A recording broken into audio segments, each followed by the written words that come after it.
Ladies and gentlemen, boys and girls, brawlers, ballers and tuna trawlers, welcome along to the Joe Spivey YouTube channel where we discuss books and little else. And of course I'm going to have to issue out my most exquisite of apologies, folks, for burdening you somewhat with a 2-minute video just the other day.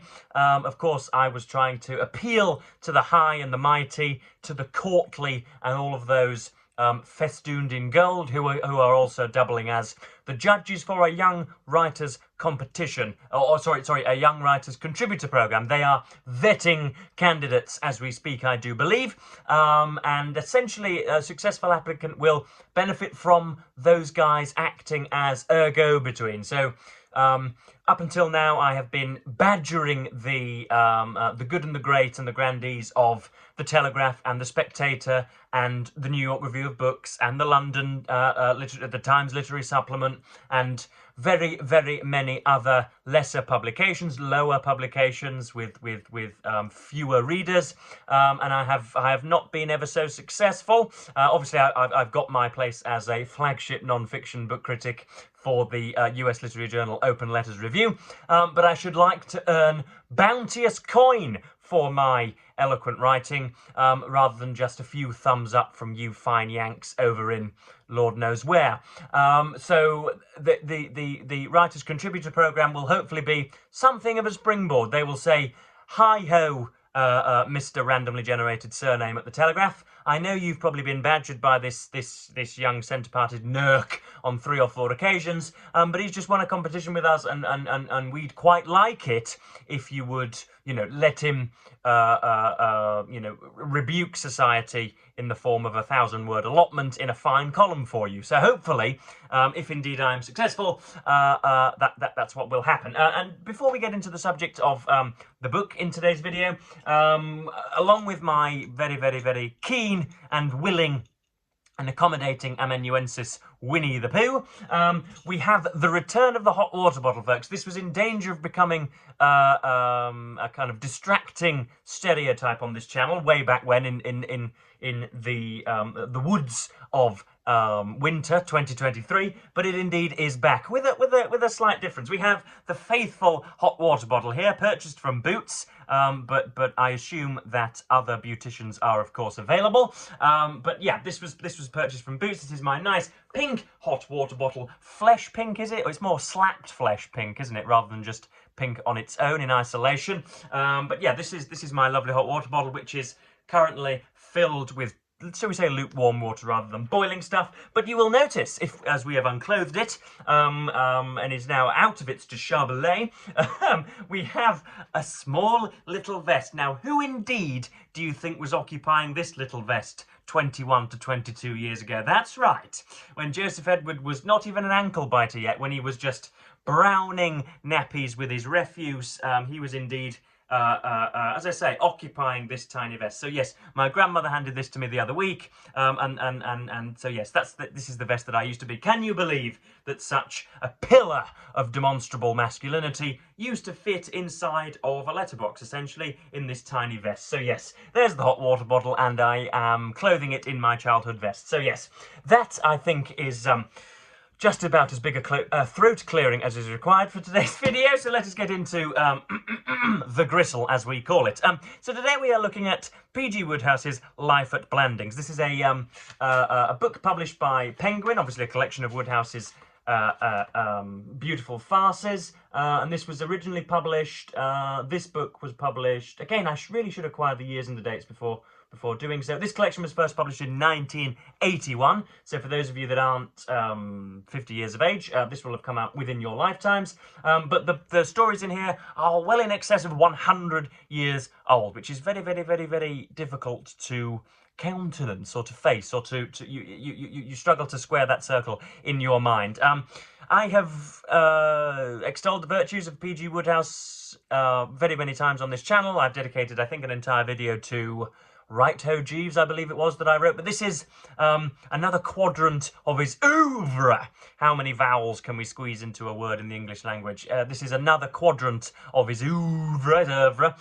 This is, yeah, the Blandings Castle, the introduction of Blandings Castle. So we have, what do we have in here? We have heavy water at the back. we have summer lightning in the middle, and then I think it's called something fresh at the start. So yeah, Blandings Castle is a big manorial pier-dwelling seat in Shropshire, and presumably anyway has a moat and hedgerows and rhododendrons and gravel drives and sort of pleasing butlers, and indeed a little sty where a sty. No, that's what you get in your eye, Joe. It's a oh no, a pigsty. Yeah, that's correct. That's correct. Yeah, there is a pigsty which gladly houses the Empress of Blandings, who is here. That's Lord Emsworth's prized sow, who frequently podiums the Shropshire Agricultural Society's awards for I don't know, liveliest porcine eminence. I don't really know, but yeah. So there's the Empress of Blandings, Lord Emsworth, who is a befuddled, retiring, sort of famously stupid peer, who spends most of his time, indeed, balancing apples on the porker's nose. I think it's worth pointing out at this point that mallards and pigs are two of my favourite animals, absolutely, especially little piglets. I myself, if indeed I was willing to get my knees dirty, would be more than happy to spend 36 hours constantly in their presence. I love little pigs, but this is a proper pig. Anyway, so we have the first story, which is called Something Fresh, which I think was the first time that Blandings Castle was introduced, and P.G. Wodehouse, there are some great introductory chapters from Wodehouse in each of these three respective tales and stories. He talks about being paid, I think, $3,500 in 1904 for this story, this relatively short story, which, of course, is equivalent to, $4 trillion nowadays. And so, yeah, these are just ceaselessly magnificent. They enthuse. The word for making someone laugh is evading me. They humour you, but they also challenge you, and you sense very much that P.G. Wodehouse is acting below his station and could be doing the sort of straight-laced late Victoriana, which Dickens and Trollope easily conducted in their lifetime. You sense that Wodehouse could have done a little more than he is doing here, but nonetheless you're very, very thankful that he put pen to paper in the first place. So I've got a few sections that I want to read out, but in Something Fresh we open with a gentleman called by the name of Ash Marston, who is perhaps rather like Wodehouse himself, is writing insignificant criminal stories for a pittance for an irrelevant magazine, and he does his sort of Swedish acrobatics on the carpet mat every morning, again much like Wodehouse, and runs into somebody who does something very similar in his own apartment block by the name of Joan Valentine, and there is instant frisson, but that of course isn't allowed to develop until much later on. And there is again a sort of neo-Worcesterian character by the name of Freddie Threepwood. What a gorgeous surname. I think it was Hitchens that said Wodehouse has the remarkable ability of creating ludicrous and yet credible surnames. So it's not something utterly ridiculous. It's not death by hyphenated surnames, but it is something which still cheers the stomach. And so yeah, we have Freddie Threepwood, who is essentially just waiting for Mr. Emsworth to pop his clogs, and he is to be engaged to, I think her name is Angela. Again, this is a 750-word book, and it was 5 or 6 days ago that I was starting this. He is to marry the heiress of an American empire, the main CEO of that empire, as we would call them in the 21st century, goes by the name of Mr. Peters, and he collects Egyptian scarabs, and that scarab goes missing and ends up magically in Lord Emsworth's prized collection of nonsense, and so then Mr. Peters engages all sorts of people to try and surreptitiously reobtain such an item, and Joan Valentine and Ash end up in collusion with one another. Then in Summer Lightning, we focus mainly on Blandings Castle and on the love between two different couples, and indeed the the capital R reminiscences, which are to be published by the Honourable Galahad Threepwood, who is, of course, the brother of Lord Emsworth, who owns Blandings Castle. And these reminiscences are, it is rumoured, positively pullulating with all sorts of discreditable information on the on the fine and magnificent peers and all of the other top brass of the English agricultural realm. Far too many big wigs will feel their collars, or will experience their collars to be felt should these reminiscences be published. He's always sat in a chair going, "Oh, jolly good, I remember in the year 1983 when Summersville and I stole that pig from said and said fair. Oh, spiffing good fun was that." And he's always reminiscing on this stuff and is collating those into a memoir, and it is again it's absolutely magical, and everything is tied up perfectly. And though it may seem as if P.G Wodehouse is the product is sitting at his desk after having a dozen quarts of gin or whatever, you could be forgiven for thinking that this is rather blasé and rather flippant and rather irreverent and just spat out in a flurry of ridiculousness. We know from interviews and from biographies that Wodehouse refined his prose and his plot lines as well. He made sure to have a very, very intricate and perfect plot, and you see that here. You see the what were until a certain moment footnotes suddenly rise from the surface and become very, very important in the working of the novel. And yeah, you sense that there's an awful lot more going on than meets the eye. I know that is the hackneyed phrase of worker job critics who try to do an awful lot of work for inferior authors, but that's nonetheless, I'm going to employ that phrase today. There's more than meets the eye in these, and then the one which I am about halfway through now, about to finish, is Heavy Water, again set entirely at Blandings Castle, and the gentleman is going to Ronnie Fish, who is the nephew of Lord Emsworth, is to marry, heaven forbid, a chorus girl by the name of Sue, who featured heavily in Summer Lightning, and Lady Julia Fish, Ronnie's mother, is doing her utmost to prevent such a ruinous and deleterious match, and all sorts goes on. Lord Emsworth is again convinced the gentleman by the name of Gregory Parslow, his neighbour at Matchingham Castle or Matchingham Hall, is attempting to steal the Empress, so as to ensure that his pig wins the award at the Agricultural Society. So those are the brief synopses. But let's just get into some of the bits that I have highlighted. So this is I've written in the margin such meandering invention. Now, it's worth pointing out that it might seem as if I've been plugging away at this for weeks and weeks and months, folks, given its toe-crushing heft, but you'll see from the inside cover that the text and blank page work on a kind of 50-50 basis.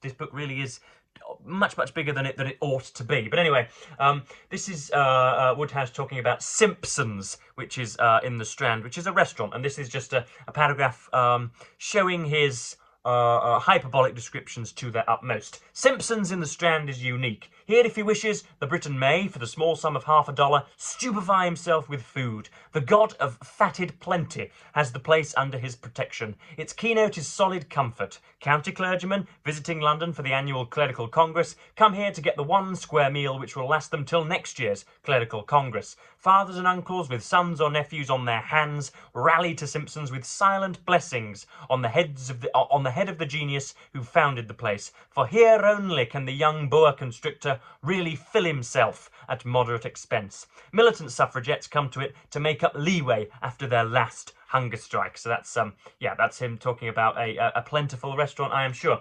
Next up, we have an example of how I think underneath those kind of beaming, flippant cornices, that Wodehouse really is, that there's a kind of a formidable seriousness about his writing. He will often refer to William Shakespeare and to, I think it was that immortal bard in 1632 who said, did my heart love till now, forswear its sight, for I have seen true beauty on this night. Well, indeed, I do believe that gentleman was correct. And he'll always reference some of the sonneteers of the day, and yet sort of nudge them in the ribs as well, and excoriate them. But he's talking here about the feeling of love and mixing it with the environment, and again you can see he is grinning at the untrammeled seriousness of his sort of his Victorian forefathers before. Cold is the ogre which drives all beautiful things into hiding. Below the surface of a frost-bound garden there lurk hidden bulbs, which are only biding their time to burst forth in a riot of laughing colour, unless the gardener has planted them upside down. But shivering nature dare not put forth her flowers till the ogre has gone. Not otherwise does cold suppress love. A man in an open cart on an English spring night may continue to be in love, but love is not the emotion uppermost in his bosom. It shrinks within him and waits for better times. And there you have, some Victorian commentary. Next up we have, this is when Ash Marson and Joan Valentine are in connection with one another, looking for this Egyptian hieroglyphic scabbard and trying to steal it from Emsworth's display so as to be given the £1,000 reward by Mr. Peters from Chicago or something. And a flawless accent, I'm sure you'll agree. They're talking about feminism, because Ash keeps saying, oh, shut up, Joan. I'm more than happy to be the gallant one and play the gallant part and do the lion's share of the work. Make sure that I get the scarab, and then we'll share the money, because, you're just a dainty little female. You cannot possibly be expected to exert yourself on my behalf. I am the one which will shoulder the burden like Sisyphus. You're being ridiculous, jolly, jolly, yada, yada. And she says, no, in the age of the new woman, I would like to do my share of the work, as it were. It won't do, Mr. Marson. You remind me of an old cat I once had. Whenever he killed a mouse, he would bring it into the drawing room and lay it affectionately at my feet. I would reject the corpse with horror and turn him out, but back he would come with his loathsome gift. I simply couldn't make him understand that he was not doing me a kindness. He thought highly of his mouse, and it was beyond him to realise that I did not want it. You are just the same with your chivalry. It's very kind of you to keep offering me your dead mouse, but honestly, I have no use for it. I won't take favours just because I happen to be a female. If we are going to form this partnership, I insist on doing my fair share of the work and running my fair share of the risks. The practically non-existent risks, as you call them, and so that's and then the funniest section by far in Something Fresh is absolutely fantastic. This is when the efficient Baxter, who is the valet of Mr. Emsworth, suspects the Mr. Marson of stealing the stone, and waits up all night very, very often and curls himself up in a chair. And there is the prospect of cold food as well going on, and all of a sudden there's a big slip, there's a crash and a bang, and Lord Emsworth finds himself confronting what he believes to be a burglar. The Earl of... This is so funny, you'll have to bear with me, it's quite a long section, but it's so funny. If I can do it justice in reading, I shall try. The Earl of Emsworth had been sleeping a sound and peaceful sleep when the imbroglio began downstairs. He sat up and listened. Yes, undoubtedly burglars. He switched on his light and jumped out of bed. He took a pistol from the drawer and, thus armed, went to look into the matter. The dreamy pier was no poltroon. It was quite dark when he arrived on the scene of the conflict in the van of a mixed bevy of pyjamaed and dressing-gowned relations. He was in the van because, meeting those relations in the passage above, he has said to them, "Let me go first. I have a pistol," and they had let him go first. They were indeed awfully nice about it, not thrusting themselves forward or jostling or anything, but behaving in a modest and self-effacing manner, which was pretty to watch. When Lord Emsworth said, "Let me go first," young Algernon Worcester, who was on the very point of leaping to the fore, said, "Oh, yes, by Jove, sound scheme, by gad," and withdrew into the background, and the Bishop of Godalming said, "By all means, Clarence, undoubtedly, most certainly, precede us." When his sense of touch told him that he had reached the foot of the stairs, Lord Emsworth paused. The hall was very dark, and the burglars seemed temporarily to have suspended activities. And then one of them, a man with a ruffianly grating voice, spoke. What was it he said? Lord Emsworth could not understand. It sounded like "huh" and "meh," probably some secret signal to his confederate. Lord Emsworth raised his revolver and emptied it in the direction of the sound. Extremely fortunate for him, the efficient Baxter had not changed his all-fours attitude. This undoubtedly saved Lord Emsworth the worry of engaging a new secretary. The shots sang above Baxter's head, the shots sang. The shots sang above Baxter's head, one after the other, 6 in all, and found themselves billets other than his person. They disposed themselves as follows. The first shot broke a window and whistled out into the night. The second shot hit the dinner gong and made a perfectly extraordinary noise like the last trump. The third, fourth, and fifth shots embedded themselves in the wall. The sixth and final shot hit a life-size picture of his lordship's maternal grandmother in the face and improved it out of all knowledge. One thinks no worse of Lord Emsworth's maternal grandmother because she looked like George Robey and had allowed herself to be painted after the heavy classical manner of some of the portraits of 100 years ago, in the character of Venus, suitably draped, of course, rising from the sea. But it was beyond the possibility of denial that her grandson's bullet permanently removed one of Blandings Castle's most prominent eyesores. Having emptied his revolver, Lord Emsworth said, "Who is there? Speak!" in a rather aggrieved tone, as if he felt he had done his part in breaking the ice, and it was now for the intruder to exert himself and bear his share of the social amenities. Now that is jolly funny, as I'm sure you will agree. So yeah, I would heartily recommend Mr. Wodehouse. I've read a great deal of his biography on Wikipedia this week. Somebody who lived a repressed childhood without the significance of parents or parental intrusion, and went to Dulwich College and unfortunately was not able to obtain a degree, like myself and who else? Gore Vidal and Samuel Johnson.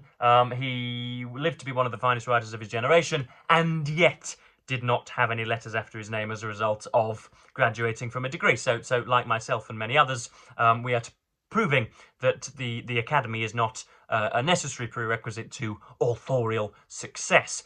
So yeah, didn't go to Cambridge, worked at the Hong Kong and Shanghai Bank, I think, where he was a useless clerk by all accounts. Then he started to sell his stories and started to become something of a Broadway star in writing some of the plays. Earned a lot of money but didn't really get much acclaim. And when war struck, was in France and was interned by the occupying Nazi force. And I think so as to demonstrate his safety, went on German radio and broadcast all sorts of satirical depictions of life in a POW camp, essentially, for which he was criticised as a Nazi, or hailed as a Nazi sympathiser, and it took, I think, the best part of 2 or 3 decades to recover his reputation afterwards. He spent most of the rest of his life in America, swanning it up with the jazz age malcontents such as Fitzgerald and Mr. Kipling. Not Mr. Kipling, the other gentleman. No, I think it may have been Mr. Kipling, not sure. So that was a video on P.G. Wodehouse's life at Blandings. I'll finish that this afternoon, and I think next up will be, having not paid an awful lot of attention to Victober, I shall thrust myself with much gumption and gall into the next BookTube event, which is Non-Fiction November and Dr. November, because I do have, I think, something like a sextet of James Bond books to read, and many annals of non-fiction to plough. Can annals be ploughed? I'm not sure. But non-fiction is fine and fantastic for me, and so I'm happy to review 4 or 5 little blighters for your November's YouTube viewing. But I have gone on for far too long as per usual. I've been applying for very many jobs this morning, and so I'm jolly shattered after 4 or 5 hours of continuous work from waking. So I'm going to say, as ever, thank you very much for watching BookTube, and goodbye.